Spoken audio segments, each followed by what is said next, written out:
the law, it was probably Gunsmoke by claiming he sold the gun and they own it before the background check. Now, did you ask Rich Wyatt to come back on the air? Yes, I did leave a message before the show with the shop and have not heard back yet. Now, I want to mention something, okay? Rich Wyatt and I had it out once before when he sold a spot in his concealed carry class, and the guy changed his mind and Rich wouldn't give the money back, and I thought that was silly. But Rich had a right to do it, but I thought it was silly and stupid. I never said it was illegal or unethical, just stupid. That's all I said. This was a while ago. And Rich says, well, once I have a seat sold, that's it, And he wouldn't give a refund no matter what to this concealed carry class. No matter what. Would not do it. And then he said, the guy changed his mind. And I said, but could you resell that seat? And he said, probably. And I said, well, then what's the big deal? But the guy didn't want to do it. Now this comes up. And I gave him every bit of respect. We have that original phone call on tape. And I said, Rich, explain to me what's going on. And he said, well, first of all, to do the background check, you have to own the gun. We sold her the gun. She owns the gun. And I said, but she didn't pass the background check. And he said, I know. And we will resell that gun for her. According to CBI, that is not the way it's supposed to be. He said, if anything, that guy, Rich Wyatt or Gunsmoke, broke the law by allowing them to own the gun first. So you can't have it both ways. But Rich Wyatt at Gunsmoke is claiming that this woman owns the gun, lied on the application. And by the way, she may have lied. It may have been a mistake. She may have lied. And what's really weird is that has nothing to do with this because she didn't own the gun. According to CBI, by law, she could not own the gun until after the background check. And every major gun manufacturer said they will never charge for a gun ever before the background check is passed, ever. And if people do not pass a background check, they will never charge someone for the gun. But Rich Wyatt at Gunsmoke says he charged her for the gun. She owns the gun, and the only way she can get her money back is if he sells the gun and he takes 20%. Now, this is the information I'm getting from CBI, and this is the information I'm getting from every other major gun dealer we've checked with. That's all I'm saying. I took him at gospel truth. I am not disputing it. I'm not in the business. I don't know this business. I promise you, I do not have a dog in this fight. I said, in fact, I was trying to convince the woman yesterday, if you heard the call, that Rich was right. He was right. But instead, I got other calls, and we checked directly with CBI, the one in charge of the background checks, who said that Gunsmoke is wrong. Let's bring up Rich Wyatt. Hi, Rich. How are you? I'm well. How about yourself? Go ahead, sir. I'm just finding out information. I truly do not know what the right answer is. I'm telling you that straight up. I am hearing from this guy and that guy, and I'm hearing from you. Okay, I can tell you when CBI initiated the background check, and I don't remember how many years ago this was. Okay. It was going into effect the next day.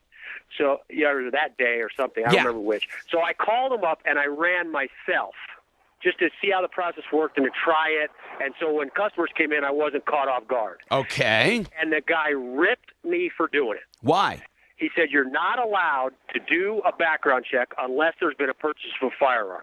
So now the new forms that the federal government has out, which is called a 4473 form, says the first question on the questionnaire is, are you the actual buyer of this gun? Well, do they mean the potential buyer, technically? No, and here's why, and I've confirmed this with my attorney. Making sure there's not a straw purchase. Yeah, it's not a straw purchase, and it's not. And the other thing is, if you're going to charge the person with committing a felony of trying to purchase the gun, if they could say, oh, no, I wasn't trying to buy a gun, I just wanted to see if I could pass the background check, then that would be an out for the crime. They also, my attorney has told me, and I believe this to be true. Matter of fact, I've heard this on your show before, I believe, go ahead. Tom, that if you don't have financial consideration with a contract, it's not a consummation of the contract. So, Rich, what you're telling me is that in order to do the background check, your understanding of the law is they must own the gun. They must purchase the gun, that's right. Okay, so they must own the gun. Yet, you're not allowed to own a gun unless... You can't take delivery of it until you pass the background check. But you can own it. Yeah. Okay, so therefore, then, that woman owns that gun. That is correct. So I can go and pick it up for her. No, you can't. Why? That's a felony. That's called a straw man purchase. If another person comes and tries to do the background check for person B, then okay, I understand. I understand.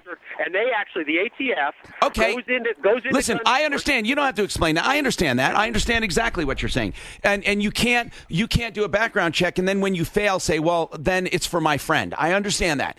Now, let me ask you this. I told you that you don't have to buy the gun? No, here's what they told us, and I'll tell you that in a second. But I wanted to ask you something under your scenario, and then I'll tell you exactly what they told us. Okay. Under your scenario, then, you said, hey, I will, if this woman truly failed her background check, I will sell this gun for her, and I will take 20% for doing it. Absolutely. Okay, now, what if she says, you know what, Rich? I have a gun dealer who'll do it for 5%. Can you then take that gun over to the other dealer and let him sell it? Absolutely. She could transfer it from licensee to licensee. And that other dealer, so in other words, you are for real when you say if she wants someone else to sell it who's a licensed gun broker, they can do it. Yeah, now, I don't know if you talked to her. I spoke to her at great length yesterday, and she's supposed to come in today. Okay. She apologized to me yesterday. For what? For what she's done. And we had a long discussion. I'd never met her, and she said, I was just trying to get my gun. I said, you know what, if you were trying to get your gun, why didn't you just do the things we told you to do? Right. And you did say, you did offer to help her. But see, Rich, now it's beyond that. Now, because really what came up got the attention of a lot of people, and it really goes beyond this purchase because you say the way you do business is you take money first, you sell the gun, then you do the background check to see if they can take possession of it. That's exactly right. I understand that. Now, other gun dealers say that is not proper. Okay. Well, you know what? Here's the thing. I guess anybody can do whatever they want to do. Right. And some guys sell crack cocaine. It's not legal, but they do it. All right. And a lot of gun dealers are borderline suspect anyway, in my mind. Okay. And so what you got now is a bunch of people getting a chance to take a shot at Gunsmoke and Rich Wyatt because we're the number one dogs on the block. No, and you might be, Rich, I don't want to take shots at you if what you're saying is true, but you have to admit it was pretty controversial because other people said, wait a minute. And here's the big thing. The guy at CBI told us that is absolutely not the proper way to do it. Well, he's totally contradicting what they told me. Mike, we need to get someone from CBI on the air to clarify. Get them on. They said it's a bad business practice. It is not law the way Rich is doing it. Well, what's the bad? What are they talking about? Right, what they're saying is you can't transfer ownership to someone. Her into a purchase for 20%. They said that you know what? Oh, so they're saying because she didn't pass, I should just give them the money back? What they're saying is she shouldn't have owned it. All the other dealers seem to be doing. They're saying she shouldn't have owned it before the background check. Here's the problem, though. On the document, it says if you come in and purchase a gun and lie on this form, you've committed a felony. Now, if you go to a court case and you don't have all the consummation of the deal, then there is okay. No, but Rich, what I'm thinking about is this.